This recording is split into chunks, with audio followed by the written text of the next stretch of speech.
కీసరలోని అంబేద్కర్ విగ్రహం నుండి చాకలి ఐలమ్మ విగ్రహం వరకు మంగళవారం కీసర మండలానికి చెందిన రజకులు నిరసన ర్యాలీ నిర్వహించారు. నాగర్ కర్నూలు జిల్లా కుమ్మెర గ్రామంలో రజక కుటుంబంపై జరిగిన దాడిని తీవ్రంగా ఖండిస్తూ దాడి చేసిన వారిని వెంటనే అరెస్టు చేసి కఠినంగా శిక్షించాలని వారు డిమాండ్ చేశారు. బాధిత కుటుంబానికి న్యాయం చెయ్యాలని ప్రభుత్వాన్ని కోరారు. అనంతరం బేబీ మౌనిక ఆత్మశాంతి కోసం రజకులు అంబేద్కర్ సంఘం నాయకులతో కలిసి చాకలి ఐలమ్మ విగ్రహం వద్ద అమర్హై నినాదాలు చేస్తూ 2 నిమిషాల మౌనం పాటించారు.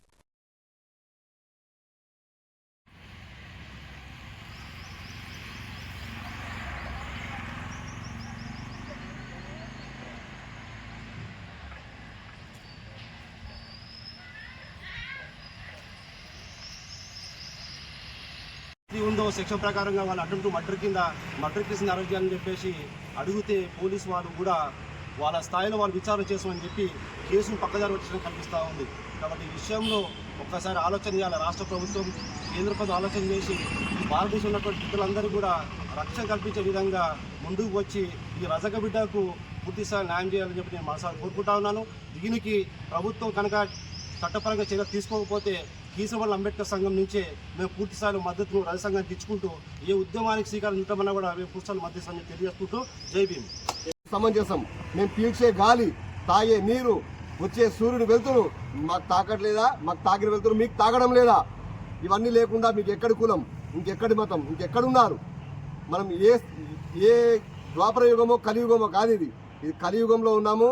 తస్మాత్ జాగ్రత్త అగ్రకులారా. మా యందు చూడాలంటేనే మీకు భయభ్రాంతులు పట్టే విధంగా కార్యాచరణ రూపొందిస్తామని హెచ్చరిస్తూ ఈ కార్యాచరణకి మద్దతు తెలిపినటువంటి అందరికీ మా హృదయపూర్వక ధన్యవాదాలు తెలియజేస్తూ ఉన్నాం. ఎన్నో పోరాటాలు, ఉద్యమాలు నిర్మించినాం. మా తాతలు, తండ్రులు, అన్నలు, మా 4వ తరం కూడా ఎన్నో ఉద్యమాలు నిర్మించింది. కానీ ఇలాంటి ఒక ఇన్సిడెంట్ కోసము ఇలా నిలవడం నిన్న రాత్రి నుంచి నిన్న సీను మేము మాట్లాడుకున్నప్పటి నుంచి ఒళ్ళంతా ఒక రకమైన జల్దరింపు, ఒక బాధాకరం. ఎందుకంటే ఆ జాతర మన ఊర్లో జాతర అయినప్పుడు కొన్ని నియమాలు, కట్టుబాట్లు ఉంటాయి. కానీ అది ఎవరికి ఊరోళ్ళ మనము ఉత్తందారులకు ఇలాంటి ఖచ్చితంగా మినహాయింపులు ఉంటాయి. ఊరోళ్ళం అని చెప్పినప్పుడు సరే చిన్న 100 రూపాయల టికెట్, ఇప్పుడు మన బోనాలు చేసినప్పుడు బోనం ఎక్కిస్తాం, దానికి 20 రూపాయలు 10 రూపాయలు అంటారు. అప్పుడు ఏమంటాం? అయ్యా చిల్లరలేవు అంటాం. సరే పోమా అని ఆయన మేతరు బోనం ఎక్కించి పంపుతాడు. మరి అంత మానవత్వం నీకు అనిపించలేదా? ఇంత చిన్న లాజికల్, నిన్ను ఇంత అహంకారంతో పెద్దందారులనా, లేకపోతే మీరు కులం పెద్దనా, నీకు ధనానికి పెద్దనా, నువ్వు దేనికి పెద్ద? ఇప్పుడు సబ్బండ జాతర మేము ఈడున్నాం. ఇప్పుడు మాలో ఏ ఒక్కరు ఆగినా నీ పరిస్థితి ఏంది? మేమెంతమంది ఉన్నాం, మీరెంతమంది ఊరు? వేదాలలో, పురాణాలలో ఏం చెప్పారు? సాక్షాత్ ఈశ్వర పురాణాలు ఏం చెప్పారు? ఏ కులం వాళ్ళు ఏ ధర్మం, ఏ వృత్తి పాటిస్తారో, ఈశ్వర నా ఈ వృత్తి ధర్మమైనదని చెప్పి ఆ ఈశ్వరునికి సాక్షాత్ నమస్కరించే కదా పని దైవం అని మనం పురాణాలలో రాసి ఉంది. మరి నా వృత్తి నాకు దైవమైనప్పుడు మరి నన్ను ఎట్లా నేను నీకంటే తక్కువైనా? ఏ రకంగా తక్కువైనా? ఒక్కసారి ఆలోచించును. వేదాలనే రాసింది, పురాణాలనే రాసింది కదా. నా వృత్తి నాకు దైవం అని ఈశ్వరానికి దండం పెట్టే కదా నువ్వు పని మొదలు పెడతావు. ఒక పని ఇట్లా అంటావు, అదేంది? మరి ఇప్పుడు నీకు ఎట్లా తక్కువైనా? నేను ఎట్లా తక్కువైనా? ఇప్పుడు నేనే లేను, నేను మేధపన్నం ఎక్కి పరిస్థితి ఏంది? నేను యాటగో ఎన్ని పరిస్థితి ఏంది?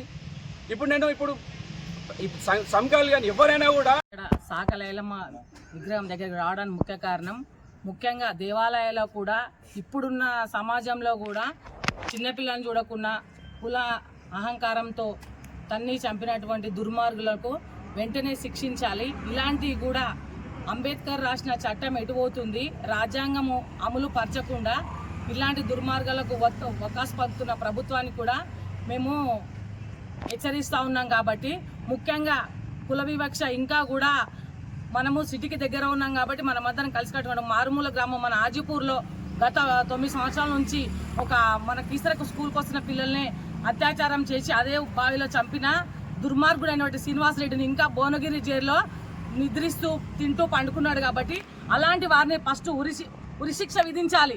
అలాంటివి విధిస్తేనే ఇలాంటివి జరగకుండా ఉంటాయి. ఇప్పుడు కూడా నేను మామూలుగా వెళ్తుంటా, చుట్టుపక్కల చిన్నపిల్లకి చెప్తుంటే తల్లిదండ్రులు, నేను తల వంచుకుంటా వాళ్ళని చూసి, వాళ్ళు మన కులస్తులు కాదు, వాళ్ళ దగ్గర నీళ్ళు తాగొద్దు, వాళ్ళ దగ్గర తినొద్దు, వాళ్ళని ముట్టుకోవద్దు అనే వివక్ష ఎక్కడున్నామండి మనం? ఇంకా ఎక్కడ బతుకుతున్నాము? అడవిలో బతుకుతున్నామా, ఊర్లలో బతుకుతున్నామా? ఇలాంటి వారిపై కఠినంగా చర్య తీసుకోవాలని మా కీసర సంఘం తరపున అంబేద్కర్ తరపున నా వంతుగా నేను ఎలాంటి దానికైనా ముందుకుంటానని నాకు ఈ అవకాశం ఇచ్చిన అందరికి కూడా ప్రత్యేకంగా ధన్యవాదాలు తెలియజేసుకుంటున్నాను. మా విగ్రహం వద్ద రజక సంఘం ఆధ్వర్యంలో 2 నెలల పసికందును ఒక అగ్రవర్ణాలకు చెందిన వ్యక్తి కాలుతో తన్నిన వెంటనే ఆ అమ్మాయి చనిపోవడం జరిగింది. ఇది జరిగి సుమారు 4-5 రోజులు గడుస్తున్నా ఇప్పటి వరకు వారిపై ఎటువంటి చర్య కూడా తీసుకోలేదు. అదే అగ్రవర్ణాల కుటుంబాలపై జరిగితే మాత్రం 24 గంటలలో ఎన్కౌంటర్. అదే మా బహుజనుల బిడ్డలపైన జరిగితే చట్టం ఒక తీరు ఉంది, వాళ్ళకు ఒక చట్టం ఉంది. కానీ మనకు స్వాతంత్రం వచ్చి 80 సంవత్సరాలు గడిచినా కానీ ఇప్పటి వరకు కులంకారం అనేది పోవట్లేదు. నాడు ఎస్సీల పైన నేడు బీసీల పైన దాడులు జరుగుతూనే ఉన్నాయి. మనం ఇప్పటికైనా సరే కనువిప్పు చేసుకోవాలి.